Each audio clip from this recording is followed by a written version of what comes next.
vais juste vous raconter c'était pas prévu, mais une petite anecdote amicale avec mon ami Normand, un pasteur Normand qui est ici, là, de Granby. Peut-être qu'il y en a qui le connaissent, mais c'est pour vous faire rire un peu. Il rit de ça, là. C'est pas pour me moquer de lui, là. Oui? Ah, OK. OK. Ah, j'avais vu plus long que ça, moi. On monte un minitage, là. Ça finit à midi, habituellement, hein? OK. Bon, mais Saint-Esprit, là, il va falloir que tu te calmes sur les signes, les prodiges et les miracles, parce que... non, ben non, on sait bien. On sait bien. L'homme se démène, mais Dieu mène. Je ne sais pas si vous avez déjà entendu ce dicton-là. Alors, pour faire vite, mon ami Normand, qui est ici, là, est assis derrière, là, il est venu avec moi plusieurs fois en Europe. On a eu beaucoup de plaisir parce que quand on sert le Seigneur, on a autant de plaisir, on s'amuse en même temps parce que Dieu, notre Père, il aime ça s'amuser aussi. Et il nous arrive toutes sortes de choses qui sont drôles, mais ce n'est pas toujours tout le monde qui se rend compte de ça. Alors, c'est pour ça, tantôt, quand il y a eu des paroles de connaissance, j'ai demandé à Normand, est-ce que tu reçois quelque chose? Parce que c'est comme ça qu'on procédait en tournée, là, quand il est venu en Europe avec moi ou ailleurs. Là, je voyais, le Seigneur me disait, il y a quelque chose. Donc, moi, je donne l'opportunité aux autres de s'exprimer dans l'esprit, comme on le fait avec vous tous ce matin, ceux qui voulaient dire quelque chose, inspirés. Et puis, je disais, Normand, tu as quelque chose? Et des fois, il me faisait signe, non. Mais à l'intérieur, ça me disait oui. Puis là, tout à coup, il disait, ah oui, oui, oui, oui, par après. Et lui, j'avais jamais rencontré quelqu'un qui procédait comme ça dans l'esprit. La veille d'un ministère qu'on faisait, il recevait des prophéties, des paroles de connaissance en rêve ou en songe, en rêve, puis il les écrivait. Alors, le lendemain, quand je prêchais, puis je disais, bon, on va prier pour les malades ou quelque chose comme ça, je disais, je t'accompagnais avec un autre ministre, je le présentais et tout ça. Alors, j'ai dit, ça se peut qu'il intervienne. Et là, je donnais des paroles. Et tout à coup, c'était autour à Normand. C'est Dieu qui décidait ça comme ça. Et Normand, à un moment donné, il est venu devant. C'était en Belgique, je me souviens bien. Puis c'était la première fois que j'allais dans une église comme cette église-là.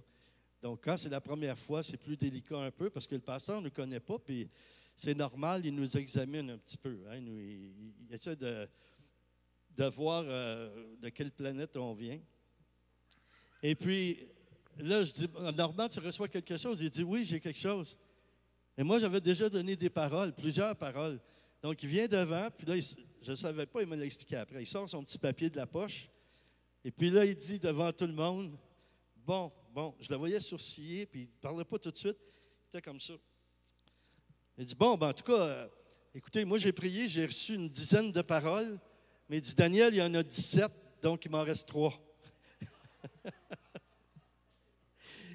Ça arrivait tantôt, hein? J'en ai donné quelques-unes, tu as levé la main, tu as dit les épaules et tu avais reçu la même chose. Mais c'est bon parce que c'est Dieu qui confirme. C'est ça qui est merveilleux. Dieu confirmait. Mais là, est-ce que tu fonctionnes encore avec des papiers? Non. Ah, oui, puis non, ça dépend. Là, tu as une tablette. il a grandi dans son cheminement. C'est sur son téléphone ou sur sa tablette maintenant. Mais ce qu'il ne comprend pas, c'est qu'après qu'il a fini, il essaie de déchirer la tablette parce qu'avant, il déchirait le petit papier. Bon, aujourd'hui, on va parler de quelque chose que j'ai reçu dans la prière. Et puis, ça s'appelle, le titre de la prédication, c'est « Moi, mes souliers ». Est-ce que ça vous rappelle quelque chose pour les plus vieux?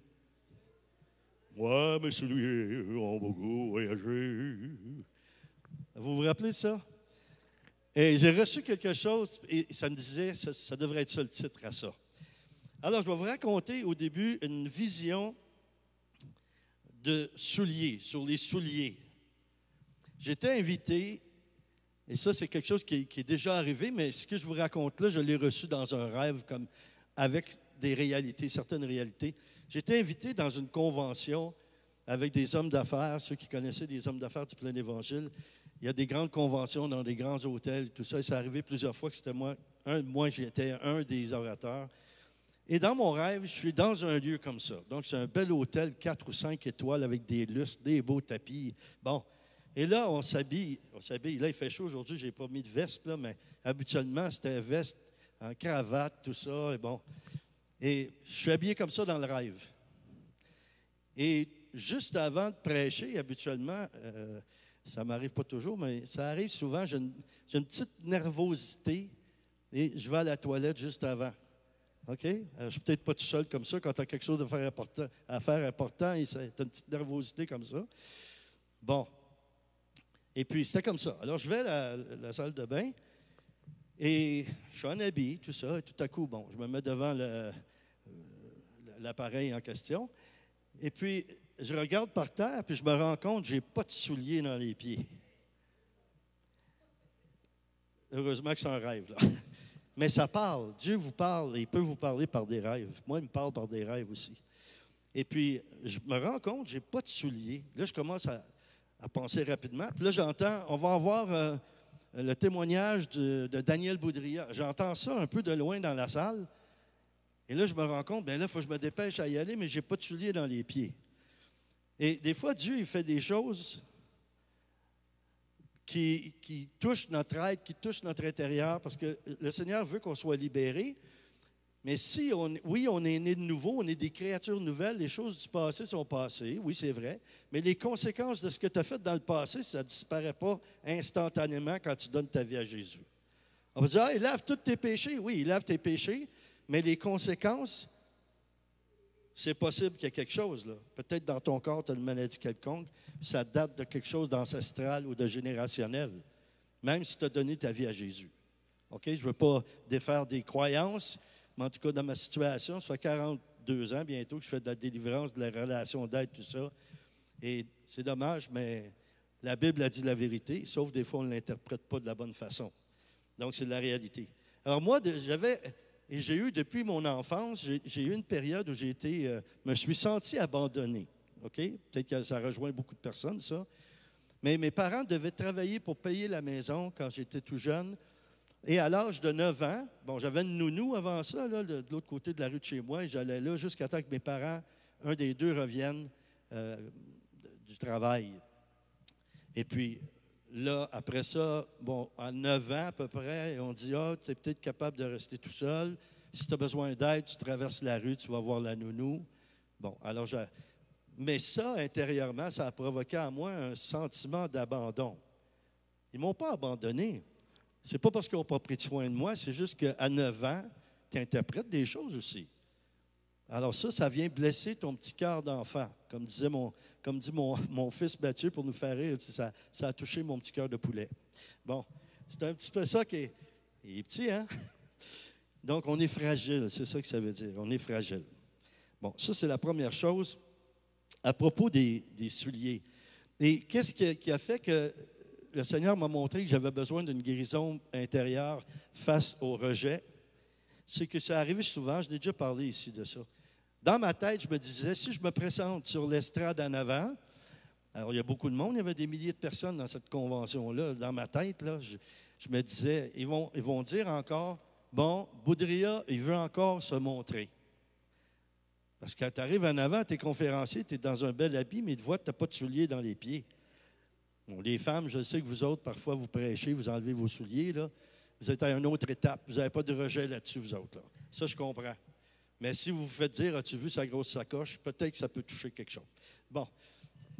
Alors, finalement, dans le rêve, Dieu me révèle ça. Quand j'ai été réveillé, il m'a fait comprendre qu'il voulait, à travers ce rêve-là, venir toucher quelque chose en moi dans ma petite enfance.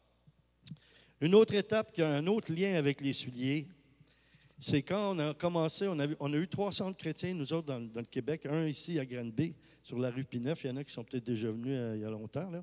Ça fait presque 15 ans au moins de ça. Et un autre à Sorel, puis l'autre, c'était à Laval. Et quand on a commencé notre première église, c'était sur la rue Saint-Hubert. C'était un petit local commercial. Et on avait tout mis l'argent dans le ministère, on fait tout le temps ça, de toute façon. Dans l'église, la réno, etc. On avait tout mis le paquet, là. Et j'avais des souliers que je chérissais d'une façon particulière. Ça va peut-être vous parler aussi. Dans ce temps-là, là, aujourd'hui, je ne sais pas, c'est en anglais, on appelle ça des loafers. Pas des wafers. Des wafers, ça se mange. Des loafers, ça ne se mange pas. Et les souliers que j'avais, c'est comme des souliers qui s'enfilent facilement. Donc, j'avais ces beaux souliers-là. Je les aimais. Je les portais presque tout le temps. Puis plus tu les portes, plus ils sont souples. C'est comme des pantoufles. Tu es tellement bien dedans. Mais je les aimais tellement qu'à un moment donné, la semelle d'un des deux souliers a commencé à décoller. Et quand je prêchais, les gens, ils me regardaient prêcher sur l'estrade, puis c'était juste à la hauteur de leurs yeux. Donc, ils ne m'écoutaient plus, ils regardaient juste le soulier qui prêchait, lui. Puis j'essayais de pas trop montrer, parce que j'avais plus beaucoup d'argent. Je ne voulais pas mettre un fardeau sur les épaules des gens puis leur faire sentir que j'ai besoin de souliers. Donc, je prêchais, puis j'étais pas mal... Vous savez, le Seigneur a dit... J'essayais de glisser pour pas que ça apparaisse trop. Puis, finalement, ça se continue quelques semaines. Mais entre-temps, je fais un acte de foi. Moi, je suis comme ça quand je magasine, je fais du shopping. Là. Je vous suggère cette méthode-là, c'est super. J'appelle ça réclamer. Je vais dans un magasin, je prie, je vois quelque chose que je crois, qui est bon pour moi, que j'ai vraiment besoin, pas quelque chose d'excessif. Et là, je le vois, je regarde les grandeurs, puis souvent, il n'y en a qu'un qui me fait. Alors, je mets ma main dessus, puis je prie, puis je dis, Seigneur, je le réclame, c'est à moi, ça, cette chemise-là. Et ça doit fonctionner parce que même si j'attends 2-3 semaines, j'y retourne, elle est toujours là, elle reste là. Toutes les autres grandeurs se vendent, mais celle-là reste là. N'importe quoi comme ça, c'est ça dans toutes les affaires. Je vois à l'épicerie du filet mignon, j'aime ça manger du filet mignon. Je vois un filet mignon, c'est trop cher. Je mets ma main sur le paquet de filet mignon. Merci Seigneur de descendre le prix pour la semaine prochaine. Je reviens, ils l'ont mis en spécial. C'est vraiment dans le détail combien Dieu peut nous écouter et nous entendre. Faites ça, marchez par la foi, vous allez voir comment c'est extraordinaire. Finalement, je vais au magasin, je vois des souliers, le même modèle, le même soulier de mon fameux soulier qui parlait tout seul. Je mets ma main, je regarde le prix. Il était en promo en plus de ça. Il l'avait baissé de, je pense, 30 $, quelque chose de même. Ça valait peut-être 100 $. Je mets ma main. Merci Seigneur, c'est ma grandeur. Je vais venir le chercher quand je vais avoir l'argent. Alors, je retourne à l'église. Je fais le ministère. Je fais la prédication, tout ça. Bon. Là, et moi, entre-temps, j'ai essayé parce que je crois à la résurrection, j'ai essayé de ressusciter mon soulier. Je l'ai collé. J'ai mis une colle spéciale pour que la semelle puisse tenir. Mais vu que le cuir était tellement souple, au bout d'une semaine, ça n'a pas tenu. Puis vu que j'ai un certificat comme pasteur ordonné, ça dit sur mon certificat, c'est en français pas en anglais, mais en anglais c'est drôle, c'est écrit « Bury the dead ». Ce qui veut dire tu peux ensevelir les morts, tu peux faire des funérailles. Mais en anglais, « Bury the dead », c'est un peu drôle, tu sais, c'est comme « enterrer les morts ». Tu sais, c'est comme dans les qualifications qu'on a comme ministre de Dieu. Alors, j'ai fait une petite funéraille spéciale pour mon soulier. Je suis sorti dehors, il y avait une grande poubelle comme ça. Et là, j'ai jeté celui qui était bon. Et celui que j'avais collé, je l'ai regardé avec compassion. Puis je lui ai dit, on doit se quitter. Mais je vous le dis, j'étais vraiment sérieux dans mon affaire. J'ai pris le soulier, puis j'ai eu une larme dans les yeux, puis j'ai fait... J'ai lancé ça, j'ai fermé le couvercle le plus vite possible pour ne pas voir le soulier au fond. Je dis, reprends-moi, recolle-moi. Non, il n'y a pas question. Tu ne reviens plus à la maison. Puis on a fait une coupure. Ça a été difficile. Mais 2 jours après, quand j'ai prêché, c'est ça que j'ai trouvé extraordinaire. Je vois une enveloppe en dessous du lutrin. Et là, je me dis, qu'est-ce que ça fait là? C'était pas là au début de la réunion, ça. Je prends ça, puis c'était écrit sur l'enveloppe, « Don pour les souliers du pasteur ». J'ouvre l'enveloppe, c'était le montant exact avec la taxe inclue des nouveaux souliers. Oui. C'est pour vous indiquer quelque chose. Parce que les souliers, ça représente notre marche. Quand tu marches avec Dieu, tu vas être témoin de grandes choses. Si tu crois. Je vous donne des images. Vous savez ça? Quand il y a un nouveau budget gouvernemental de finances, qu'est-ce que le ministre de Finances fait? Est-ce que vous savez, il y a un petit rituel qu'ils font? Il y a des souliers neufs, puis il met ses souliers sur le bureau pour dire on va avoir une bonne année fiscale. Voyez-vous l'importance des souliers? Ça a plus d'importance qu'on peut imaginer. Ce qu'on porte dans nos pieds, moi j'ai un ami qui était vendeur de chaussures, ne faisant pas une doctrine, ne faisant pas un absolu, mais ça a un certain sens. Ce qu'on porte dans nos pieds, ça nous représente un peu. Je parle, oui, il y a des saisons. C'est normal que l'été, il y a des gens qui portent des sandales plus que ou des souliers ouverts. Mais en général, le type de souliers qu'on porte, ça nous représente un peu parce que c'est nous qui choisissons ces souliers-là. Ça va un peu avec notre tempérament, notre caractère, notre façon d'être. Et ça, mon ami m'avait dit ça.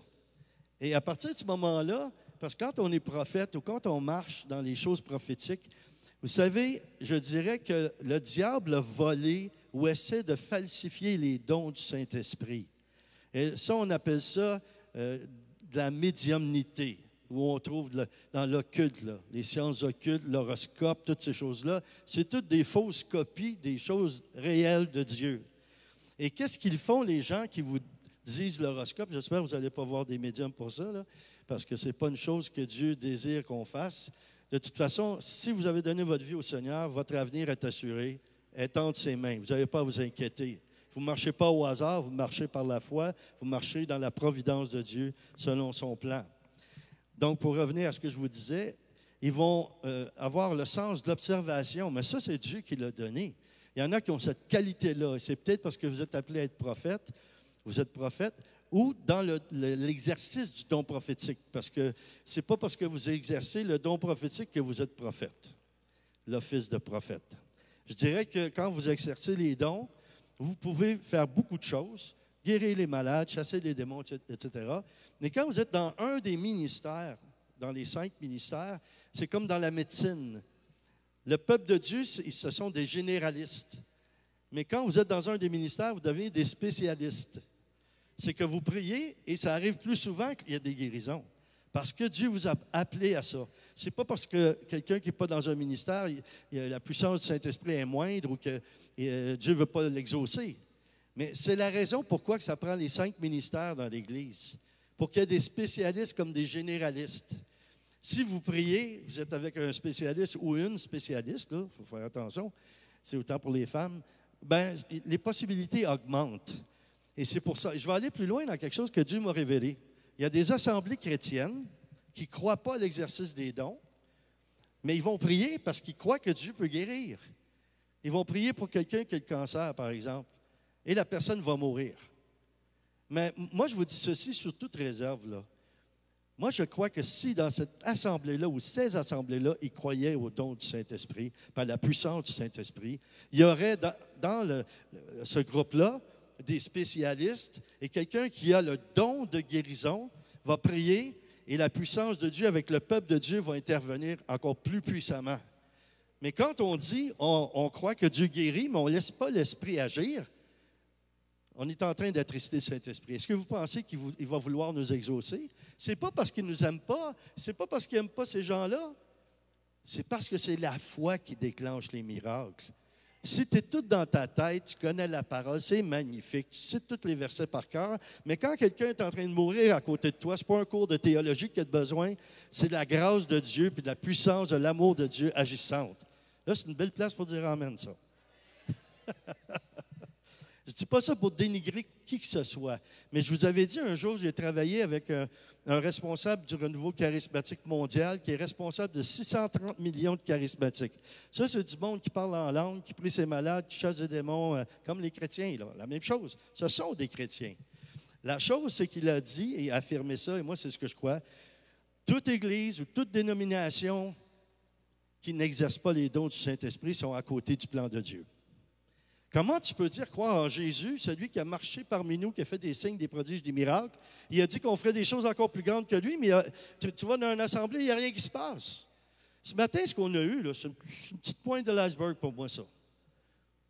Alors moi, j'aime ça, moi, quand je vois des gens qui flottent littéralement dans l'église, tu es obligé de dire, veux-tu t'asseoir, s'il te plaît, là, ou vole moins haut, tu déranges les autres. J'en ai vu, j'en vois encore des signes, des prodiges, des miracles, des bras qui poussent, des gens qui ont ressuscité. J'ai ça justement dans mon livre là, que j'ai ici, là, choisi. À la fin, il y a quelques miracles comme ça. C'est un jeune homme de 12 ans qui est ressuscité à Montréal il y a quelques années. C'est pas arrivé à Nazareth, c'est pas arrivé aux États-Unis, c'est arrivé à Montréal, au centre-ville. Et dans la même fin de semaine, une de mes amis pasteurs dans son église, le dimanche, je suis allé, c'est moi qui faisais la louange, puis elle a témoigné, elle aussi, que quelqu'un était ressuscité, un jeune homme de 22 ans. La même fin de semaine, je me suis dit, les résurrections devaient être en promotion cette fin de semaine-là. Mais c'est pas il y a 2000 ans, ça. Ce qu'on a vécu ce matin, moi, je prie que ça augmente. Il faut que ça augmente. On est la réponse par la foi aux gens du monde. Vous savez, quand il y a eu la peste, là, il y a un siècle, un petit peu plus que ça, il y avait un gars, John J. Lake, ceux qui ont connu cet homme de Dieu-là, un général de Dieu. Il allait avec son équipe dans des hôpitaux, il priait. Personne ne voulait aller là, même ceux qui devaient donner des soins. Puis il a prié, puis il y a eu des milliers de malades qui ont été guéris. Bon, je ne vous dis pas de courir et aller imposer les mains à tous ceux qui ont le COVID, mais on pourrait au moins prier pour eux pour que ça puisse se cesser, là. Cette petite bébite microscopique-là, là, elle vient de quelque part, là. Puis il y en a un qui a le contrôle sur toutes les quelque part, qui a la toute-puissance sur toutes ces choses-là. Il faut être prudent, il faut être sage, il ne faut pas faire exprès pour s'y exposer. Mais si on prie pour quelqu'un, c'est possible que Dieu fasse quelque chose. D'ailleurs, je vais juste ouvrir une parenthèse, ça m'arrive comme ça. Ma femme, elle va me ramener, là, elle va me mettre un minutage. Là, quand je vais être en plein dans mon élan de prédication, elle va mettre 5. Si vous entendez des bruits de frein, vous allez comprendre pourquoi. Ça me fait 5. Je vais être obligé de ralentir. Mais en tout cas, je vais revenir au soulier. Je vais revenir à ça. Bon, ça décrit aussi un peu notre fonction, selon ce qu'on fait. Quelqu'un qui travaille sur un chantier de construction, il n'ira pas là en sandales, là, ou en gougoune, on se comprend? Il y en a peut-être qui le font, mais ils n'ont pas le droit de le faire. Il y a des lois. Si vous travaillez dans une grande surface comme, je ne sais pas, juste pour la nommer, Rona, dépôt, la personne doit porter des chaussures exprès pour marcher puis être protégée avec des trucs d'acier, là. Donc, il y a une raison à ça. Ça a la représentation de quelque chose. Quelqu'un qui travaille dans un hôpital. Donc, on peut avoir une idée quand on voit, on discerne par rapport à ça, un peu une idée. Je vois monsieur ici devant, là, il y a ce monsieur-là, je vois, il y a des souliers, comme des souliers de course, là. OK? C'est sûr que la première chose que je vois, c'est que c'est des souliers qui sont confortables. Hein? Ils sont confortables. Et ça facilite sa marche aussi. Donc, il y a des choses comme ça qu'on peut discerner simplement. Là, je vois ses souliers à lui, il y a des souliers rouges, j'en ai des comme ça, moi aussi. Puis ça représente qu'à l'intérieur de lui, il est un peu éclaté, mais il ne veut pas le montrer. Il est un peu gêné. Hein? Fais-toi-en pas, quand j'avais ton âge, moi, j'étais très, très timide. Quand j'étais plus jeune, 4-5 ans, quand la visite venait chez nous, je me cachais en dessous du lit. Ça te donne une idée. J'espère que tu ne fais pas ça à la grandeur que tu as, là. Tes parents, ça doit faire monter le lit. Mais je vois ça, puis c'est comme ça symbolise une forme d'explosion, une forme de « je veux m'éclater, tu sais, je veux avoir du fun, c'est le bonheur que ça annonce quand je vois des souliers comme ça. Puis sa mère à côté des sandales. Les sandales, c'est parce que c'est son fils, puis elle va être capable d'enlever ça puis courir le plus vite possible. Non, c'est pas ça. Bon, OK. Voyez, dans la parole de Dieu, dans Exode 3, verset 5, on parle de Moïse. Moïse devant le buisson ardent.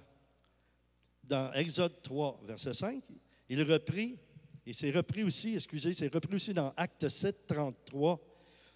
Acte 7, 33. Le Seigneur lui dit, « Retire tes sandales de tes pieds, car l'endroit où tu te tiens est une terre sainte. » Voyez-vous, ça représente un peu notre humanité, ce qu'on porte dans nos pieds. Retire tes sandales. Ça veut dire, tu viens devant moi, mais viens pas avec ton humanité. Il faut que tu viennes avec un esprit spirituel ou surnaturel. Et quand il lui a parlé, il lui a posé la question, « Qui es-tu? » Hein, il entendait dans les flammes, mais il tournait autour, il essayait, il ne comprenait pas, parce que le buisson ne se consumait pas. Il a dit, « Qui es-tu? » Et qu'est-ce que le Seigneur lui a répondu? Quand il l'a envoyé en mission vers l'Égypte, en Égypte, il a dit, « Va leur dire, je suis celui qui est. Je suis. » C'est l'identité, ça. Toi, tu es qui tu es. Essaie pas d'être quelqu'un d'autre. Est-ce que vous me suivez? Quand tu es jeune prédicateur, moi j'ai passé là aussi, là, mais là, c'est un bon bout de ça. Mais on a tous un peu des modèles.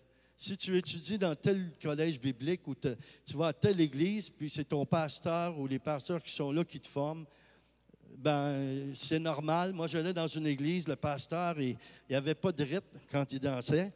Puis tous les pasteurs associés qui étaient en train d'être formés étaient à côté de lui, puis ils dansaient tous pareil.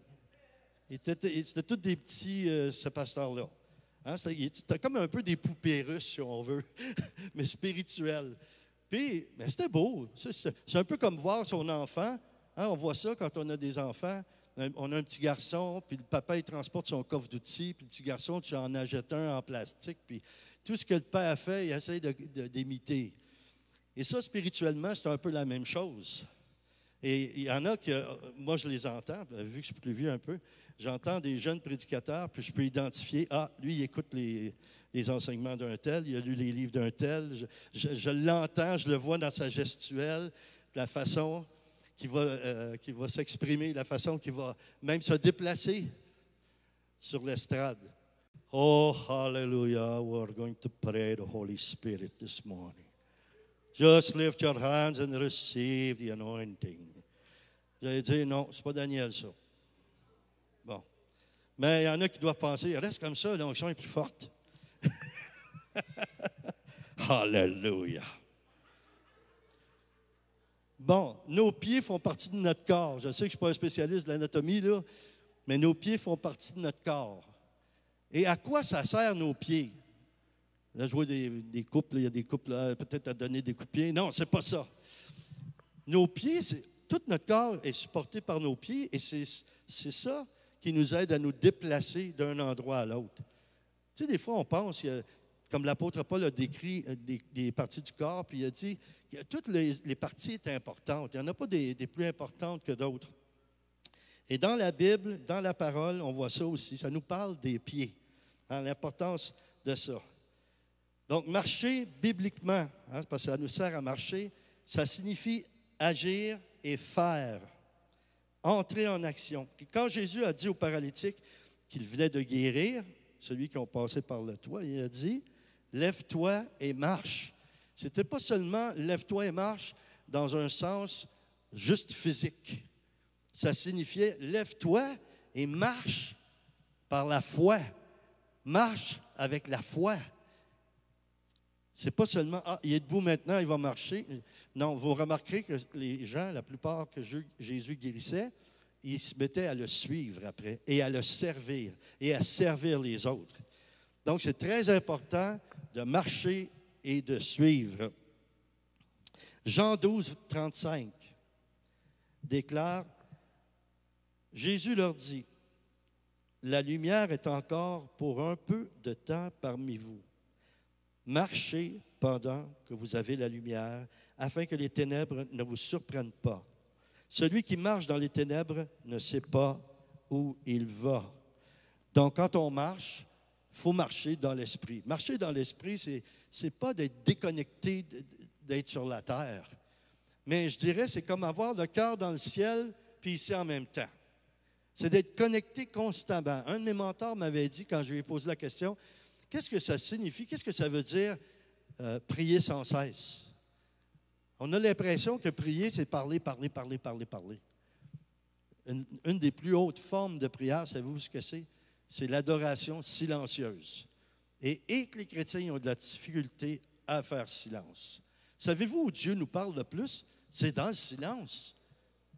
Alors, si tu pries, puis tu parles au Seigneur, mais tu ne prends pas le temps de l'écouter. Moi, après 42 ans de mariage avec mon épouse, si on se parle tous les deux en même temps, on n'ira pas loin. On ne marchera pas beaucoup dans l'amour. Parce que chacun doit prendre le temps. Tu parles, tu écoutes. Quand tu parles à Dieu, fais silence, tu vas recevoir les réponses de ce que tu as demandé.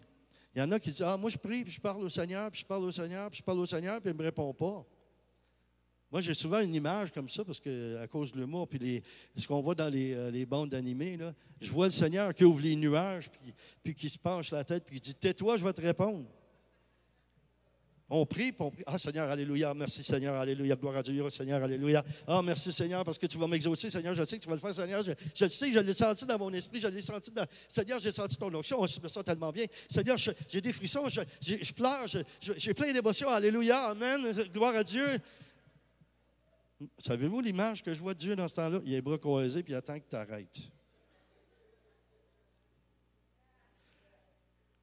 Oh, là, j'ai le goût de raconter une histoire, une anecdote, mais je n'aimerais pas l'endroit ou trop les détails, c'est trop intéressant. Dieu est drôle dans des choses qu'il fait, puis il est tellement amour, il nous aime tellement. On est dans une grande assemblée, je ne dirais pas où, puis la musique était tellement forte, là, mais on voulait nous honorer. Donc, nous, on est les invités, on nous place devant avec d'autres prédicateurs, mais on est juste devant les haut-parleurs. Et la musique, là, wow! Fort, comme ça, écoutez, moi je le sais, il y en a qui trouvent ça fort quand on chante, là, mais fort, écoutez, c'était insupportable. Si moi, je ne suis pas capable de supporter ça, c'est tellement fort, vous ne pouvez pas vous imaginer. Alors, on est assis là, devant les haut-parleurs, puis la louange, puis ça crie, puis ça distorsionne. Le son n'est pas beau en plus. Et là, mon épouse, elle ferme ses yeux. Quand je la vois fermer les yeux, puis les sourcils descendent un peu, là, ça, c'est parce qu'elle est en train de faire du combat spirituel, ça. Ça, c'est un signe pour moi. Donc, elle est comme ça, je me dis, oh, il y a quelque chose qu'elle n'aime pas, là. Il y a quelque chose qui ne va pas. Là. Tout à coup, elle se met à rire. Je dis, ouf, merci Seigneur, le travail a été fait. Alors, je lui dis, qu'est-ce qui se passe, là? Là, la musique est très forte encore, là. Elle me crie doucement à l'oreille, Elle me dit, j'ai dit à Jésus, Jésus, c'est comme s'il était assis à côté d'elle. Je dis à Jésus, Jésus, pourrais-tu mettre tes doigts dans mes oreilles parce que ça fait tellement mal, la musique qui est trop forte. Et voici ce que Jésus lui a répondu. Je ne peux pas parce qu'ils sont dans mes oreilles. J'essaye. Jésus, il dit, j'aime mes enfants, mais ils font tellement de bruit. Il dit, j'attends qu'ils cessent de faire du bruit pour intervenir, pour me manifester. Vous voyez, il n'a pas dénigré du tout ses enfants, là. Il a juste dit, j'attends qu'ils fassent moins de bruit pour pouvoir me manifester. Bon. À travers tout ça, j'ai enseigné un petit peu sur ça, et puis bon, ils ont compris le message. Mais la fois suivante, c'était encore un peu fort. Mais j'avais prévu le coup. Et quand je vais dans ce pays-là, ce n'est pas au Canada, parce que je ne vais pas donner trop de détails, mais dans ce pays-là, et quand je suis là, encore une fois, je suis invité, et cette fois-là, j'avais prévu le coup. Et il y a beaucoup de pasteurs ou d'amis dans le ministère, quand je passe dans leur pays ou dans leur région, ils viennent me voir, puis on prend un repas après, puis on se rencontre, puis c'est magnifique. Mais ils viennent m'encourager, puis ils viennent recevoir aussi la part de Dieu à travers ça. Alors, cette fois-là, qu'est-ce que j'avais? Acheté plusieurs débouchons. Et pour pas que personne, ça blesse personne, j'accueillais mes amis, ils arrivaient, puis moi, j'étais déjà assis. Et puis la musique et tout ça, et puis ça criait. Bon, okay. Alors, je vois quelqu'un arriver, je me lève, je vais voir ce pasteur-là. J'avais des bouchons, puis là, je les bénissais. Que le Seigneur te bénisse, mon frère, je suis content que tu sois là. Là, il faisait ça, puis il faisait « Oh yes, des bouchons ». Là, il s'assoyait, je les avais pris couleur chair, là, pour pas que ça apparaisse. Il y en a au moins 4 ou 5 qui sont venus comme ça, plus même de pasteurs, puis je les bénissais tous. Je les ai vraiment bénis. Puis en mettant ça, le son était juste correct, là. Bon, en tout cas, j'espère que ça ne vous arrivera jamais, quelque chose comme ça. Mais Dieu fait qu'on agit comme nous sommes, avec notre personnalité, avec qui nous sommes. Et la sainteté, pour moi, c'est que tu puisses être le plus toi-même que possible, hormis le péché. Ce qui veut dire, laisse Dieu te transformer, te changer, te purifier, mais sois toi-même, parce que tu es unique. Je te le dis ce matin, là, si tu ne réalises pas, tu es merveilleux, tu es splendide. Je regarde en général, là, je ne veux pas que personne dise « Hey, il va m'amener chez lui après la soirée, après la prédication. » Pas que je ne voudrais pas, là, mais c'est trop petit chez nous. Mais soyez vous-même. Et Dieu est heureux de ça. Il ne veut pas qu'on se comporte comme quelqu'un d'autre. Il veut qu'on soit nous-mêmes. Moi, j'aurais bien voulu être un prédicateur éloquent, et peut-être pas faire des blagues comme je fais, tout ça, mais je suis qui je suis. I am who I am. That's because of the Holy Spirit. 1 Corinthiens 3:3 déclare, en effet, puisqu'il y a parmi vous de la jalousie. Ah, c'est pas à vous autres que je m'adresse, mais je lis un verset comme ça, là. En effet, puisqu'il y a parmi vous de la jalousie et de la discorde, n'êtes-vous pas charnels et ne marchez-vous pas d'une manière toute humaine? Je vais vous révéler quelque chose de simple. Savez-vous pourquoi que même les chrétiens ils se disputent et se chicanent entre eux? Savez-vous la réponse à ça? La réponse est très, très simple. C'est parce que on n'est pas assez rempli du Saint-Esprit. Plus tu es rempli du Saint-Esprit, moins tu discutes et tu disputes et tu essaies d'arriver avec des idées doctrinales de la parole, ça dit ci, ça dit ça, toutes ces choses-là. Puis là, tu essaies de convaincre l'autre de croire à la même chose que toi. Je m'excuse, mon frère, ma soeur, tu es dans le champ quand tu fais ça. Parce que si tu marches vraiment avec le Saint-Esprit, la chose la plus importante, c'est l'amour. D'aimer Dieu puis d'aimer ton prochain comme toi-même. Donc, il doit y avoir quelque chose qui fait défaut. Il y a quelque chose, une blessure quelque part qui fait que tu as toujours besoin de témoigner, de montrer. Hey, moi, je la connais, la parole. Moi, je vais te l'expliquer ce que ça veut dire. Si vous saviez toutes les choses que Dieu m'a appris depuis toutes les années avec qui j'ai été, j'ai fait beaucoup de ministères avec beaucoup de gens très qualifiés. Mais quand je parle, comme je parle en ce moment, j'ai l'air d'un gars qui ne connaît pas grand-chose, là. Mais une chose que je connais, et plus qu'une chose, c'est une personne, Jésus. Je connais Jésus très bien. C'est mon meilleur ami. Je connais le Saint-Esprit très, très, très bien. D'ailleurs, je vais aller le répandre dans des églises qui ont besoin et ils refusent. Ah, ils disent pas on refuse le Saint-Esprit. Ah non, c'est pas ça qu'ils disent. Mais c'est pas le style, là. Tu n'es pas notre style. Tu n'as pas la même vision. Je m'excuse de dire ça, vous couperez ça au montage. C'est tout des niaiseries, ça. C'est tout des niaiseries, ça. Quand tu es rempli du Saint-Esprit, moi, je cours partout. Quand Dieu me dit, va là, tu vas être béni, tu vas voir cet homme ou cette femme de Dieu-là, je ne cours pas partout, moi. Je ne sens pas ce besoin-là à cause de ma relation personnelle avec le Seigneur. Mais à chaque fois, je vais voir un homme ou une femme de Dieu que l'on dit, oh, il y a des grandes révélations, il vient d'écrire un livre sur ça, lui, il vient des États-Unis. Bon, là, je vais là, savez-vous ce qui se passe? Souvent, ils viennent vers moi tout de suite, puis ils me parlent, puis ils me disent, je te connais, toi. Mais tu m'as vu quelque part? Il dit, non, je ne t'ai jamais vu, mais je te connais. Mais pourquoi tu me connais? Parce que toi, tu connais le même que moi, je connais. Puis on est des vrais frères. On est ensemble. Je vois sur toi la présence du Saint-Esprit. Je vois ton comportement. Savez-vous ça? C'est plus important que toute chose, là.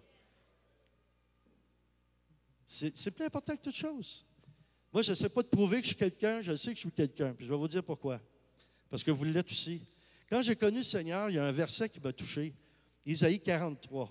Viens, tu comptes, tu as du prêt à mes yeux et je t'aime. Moi, j'étais dans le show business, je voulais devenir quelqu'un. Puis quand j'ai rencontré le Seigneur, j'ai compris que je n'avais pas besoin de faire toutes ces choses-là parce que j'étais déjà quelqu'un. Vous êtes quelqu'un. Tournez-vous, dites à votre voisin ou votre voisine, tu es quelqu'une. Tu es quelqu'un.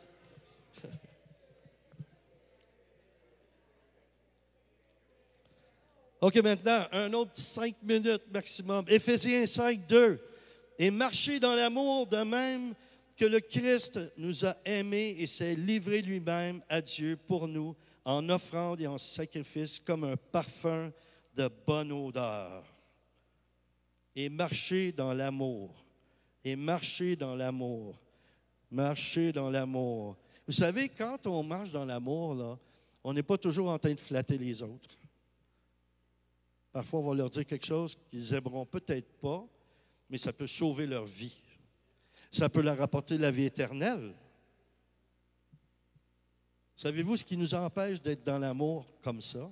La crainte de l'homme. Moi, je n'étais même pas dans le Seigneur, je n'avais pas peur de personne. J'ai joué quelques fois avant là, dans des bars, puis il y avait des grands videurs qu'on appelle. Pas des bonnes sœurs, là, ça c'est à l'Église catholique. Des bonnes sœurs. Ça ne se prononce pas pareil. Et puis, je n'avais même pas peur d'eux. Donc, imaginez quand tu deviens, tu es dans le Seigneur, puis tu as Dieu en toi.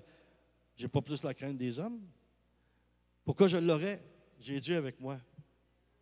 Vous avez Dieu avec vous. Vous n'avez pas besoin d'avoir la crainte.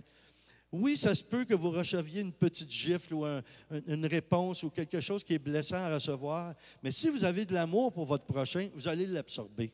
Vous allez le prendre. Vous prenez ça, et ça se transforme en amour. Puis un jour, cette personne-là va peut-être venir auprès de vous et dire, quand tu m'as dit ça, là, je t'ai détesté. Moi, je vous dis des choses qui m'ont été dites déjà. Toi, pasteur Daniel, je t'haïssais. Je t'haïssais. Je me réveillais la nuit pour t'haïr. Ah oui. On me disait ça comme ça, là. Je disais, Mais là, après, ça changeait. Il me disait, par exemple, là, depuis ce temps-là, là, j'ai réalisé que tu es le meilleur pasteur que j'ai jamais eu. Puis toi, là, tu me la disais, la vérité. Ça me faisait mal, mais tu me disais la vérité. Puis grâce à ça, je me suis approché du Seigneur. Puis ma vie, elle est vraiment transformée. Donc, n'ayez pas peur de dire des choses à vos frères, à vos sœurs. Mais attention, il faut y aller avec tact et avec diplomatie. Tu sais, de dire à quelqu'un, tu es vraiment laid, et puis ça ne changera pas, même si je prie pour toi. Mais reste dans l'espoir, parce que tu es toi-même, tu es unique. Et Dieu t'aime tel que tu es. Et moi, je t'aime aussi. Mais tu vas rester laid quand même. Vous savez, c'est une caricature, j'exagère là, quand même. Hein? Il y en a qui me disent ça aussi parfois. Là, ça c'est une affaire, là. Mais dites-moi pas ces choses-là, parce que quelqu'un vient, je fais longtemps qu'il ne m'a pas vu. Il m'a vu, j'avais 35-40 ans. J'étais gros comme ça. Puis là, j'ai un petit ventre. J'en avais un plus gros. Là. Il s'en va, le tranquillement. Alléluia, Seigneur, merci. Je t'ordonne de... Comme pasteur Poulain, esprit de pauvreté, esprit de bédaine dehors. Là, je suis certain, je fais un appel, il va y avoir un paquet d'hommes qui vont venir ici en avant. OK, ce matin, on va chasser les bédaines. La semaine prochaine, la culotte de cheval. Non, mais je ne serai pas là, moi. Mais de dire, bienvenue dans le club, Daniel. Quel club? Le club, là, tu sais. Eux, ils ne voient pas leurs pieds, puis toi, tu les vois encore, puis tu es censé être dans leur club. Je dois commencer à être dans le club. Tu sais, je ne suis pas à la fin déjà. Mais quand tu fais des efforts, vous savez ce que c'est, hein? Les femmes, la même chose. On fait des efforts, on fait toutes sortes d'efforts pour que les choses aillent mieux, être plus en forme, puis quelqu'un arrive et vient nous briser en nous disant quelque chose. Mais ça, j'ai compris, parce que souvent, quelqu'un qui fait ça, c'est parce qu'il a de la difficulté avec l'estime de soi. Il est blessé lui-même. Donc, il ne faut pas prendre ça comme ça. Il faut lui répondre avec amour, puis lui dire, OK. Ou tout simplement lui dire la vérité. Je fais attention, j'essaie de perdre du poids de ce temps-ci. C'est tout. Tu prieras pour moi. Embarquez-le dans le projet. Ça va peut-être l'aider puis l'inspirer. Dire, regarde, on pourrait être dans le même club après, toutes les deux. Les clubs d'obéir sa vie. Colossiens 1,10, dernier verset. Marchez d'une manière digne du Seigneur pour lui plaire à tout point de vue. Portez des fruits en toutes sortes d'œuvres bonnes et croissez dans la connaissance de Dieu. OK. Fermons nos yeux, courbons la tête et prions. Puis à la fin, vous pourrez partir, aussitôt que vous voulez partir, vous êtes libre. Mais tous ceux qui voudront, vous avancez. Je vais simplement poser ma main sur vous puis demander au Saint-Esprit de faire ce qu'il veut faire en vous. Et vous, dites-lui, Saint-Esprit, fais ce que tu désires faire en moi. Je vais vous dire une chose. Ce n'est pas le fait de ne pas prendre le temps d'écouter, moi j'ai telle maladie ou j'ai telle... Ma façon de vivre ma foi, écoutez, moi c'est ça ma confiance en Dieu. Je mets ma main, Dieu agit, il va faire ce qu'il veut faire. J'ai vu des milliers de guérisons, je n'exagère pas avec le chiffre, là. Je suis en train de terminer un dernier livre, là. Il y a au moins une quarantaine de témoignages là-dedans. Ça va peut-être l'avoir début septembre, là. Et c'est des miracles, des guérisons, des gens sauvés de façon spectaculaire. Tous les gens sauvés, c'est spectaculaire dans un sens. Mais là-dedans, il y a vraiment des choses que c'est très rare quand même, puis c'est très édifiant. Mais souvent, c'est parce que j'ai simplement prié et mis ma main en faisant confiance. Si vous faites confiance, il y a un point de contact, on est unis pour la même chose. Dites, Seigneur, moi j'ai besoin de ça, là. Quand il va poser sa main sur moi, je sais que ce n'est pas toi, et ce n'est pas lui qui prie, c'est toi qui passes par lui. C'est lui qui le fait. Alors, croyez en lui et vous allez avoir des merveilles. Amen. Merci. Excusez-moi, c'est plus fort que moi. Seigneur, pardonne-moi. Nancy, pardonne-moi. Je l'agace tout le temps parce qu'elle est toujours bien mise, tout ça. Puis quand souvent, elle va faire quelque chose, là, je n'ai pas besoin de lui demander. Elle est très docile, c'est tellement beau. Puis des fois, je ne suis pas gentil, je l'appelle Sœur Bertrille. Connaissez-vous Sœur Bertrille? La sœur volante. Ceux qui sont plus vieux. Et savez-vous, sa cornette, ce qu'elle portait, la sœur volante, elle avait un gros chapeau, là. Moi, je trouve ça bon. Savez-vous, ça représentait quoi? C'était une sœur de la communauté du Saint-Esprit. Ça représentait une colombe, ce gros chapeau-là. Puis c'est pour ça, quand il ventait, elle baissait le chapeau puis elle volait. Bon, alors, Nancy, reste, vole pas tout de suite, là. Tu t'attendras tantôt, là. Si vous pensez qu'il y a des effets spéciaux dans un film, vous n'avez pas vu Nancy quand elle se met à voler dans les airs. Wow! OK. On va revenir un peu plus sérieux, là. Priez ensemble. Simplement vous unir à cette prière-là. Je prends la décision de marcher dans le plan parfait de Dieu a préparé d'avance pour moi, qu'il a préparé d'avance pour moi. Et tout ce que je suis et ce que j'ai. Alors je le redis, je prends la décision, c'est ce qu'on fait ce matin, Seigneur, de marcher dans le plan parfait que tu as pour moi, que tu as préparé d'avance pour moi. Je reçois l'onction de ta grâce pour accomplir les œuvres que tu as préparées pour moi, afin que je les pratique. Amen. Ce matin, quand vous allez avancer, vous pouvez avancer tout de suite. Merci d'être venu ce matin. Je veux remercier tous ceux qui sont à la technique aussi, là. Claude, Pierre, mon épouse. Parce que la réussite de ce qui se passe, ça passe aussi par la sono, ça passe par la télé. Ceux qui ont écouté aussi, que vous receviez autant que ceux qui sont ici ce matin. Approchez-vous de l'estrade, s'il vous plaît, le plus possible, la plateforme. Je vais demander à ceux qui peuvent de l'équipe de pastorale de venir aider aussi. Je vais simplement poser ma main sur vous. Je vais demander au Saint-Esprit de venir agir. Je prie parce qu'on a tous besoin d'être baptisés du Saint-Esprit et dans l'Esprit de Dieu. On a tous besoin aussi d'un rafraîchissement et on a tous besoin d'être ravivés dans la présence de Dieu. Ceux qui ont le don des langues, élevez vos voix. Ceux qui ne l'ont pas, demandez-le ou priez dans votre propre langue. Remerciez le Seigneur, louez le Seigneur. La louange, c'est très puissant.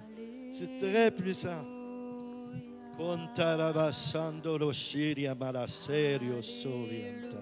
Merci de changer l'atmosphère, Seigneur. Que celui ou celle qui a le plus besoin aussi de ton onction puisse s'avancer et cesser de résister.